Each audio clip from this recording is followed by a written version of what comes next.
Оспорениот председател на Венецуела Николас Мадуро изјави дека не се повлекува по антивладините протести кои прерасна во насилни судири.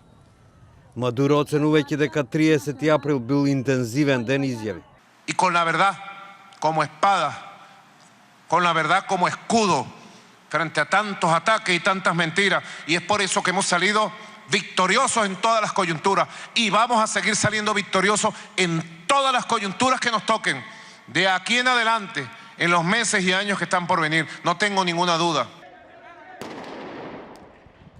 Во исто време лидерот на опозицијата Хуан Гваидо, најавувајќи продолжување на акциите, уште еднаш упати апел до војската.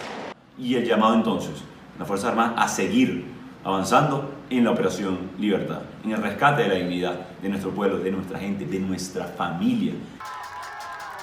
Американскиот државен секретар Мајк Попео изјави дека оспорениот венецуелски председател Николас Мадуро бил подготвен да напушти земјата и да замине во екзил на Куба, но бил убеден од Русија да остане.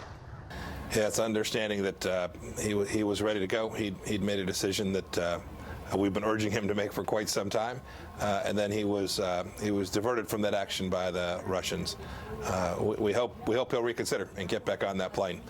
Помпео додаде дека Вашингтон бил известен од високи представници во владата на Венецуела дека ќе се предадат во случај на восстание. Тој ја повтори и поддршката на Вашингтон за привремениот председател Гваидо. Насилствата се разгореа кога Гваидо ја повика војската да помогне да се собори Мадуро од председателската функција. Илјадници венецуелци излегоа во главниот град Каракас за да го поддржат она што Гваидо го нарече завршна фаза на кампањата за преземање на власта во оваа јужноамериканска земја, додека неговите поддржувачи се собраа пред воздухопловната база. Владата на Мадуро ги осуди акциите на Гваидо како обид за државен удар и соопшти дека ја има поддршката на војската.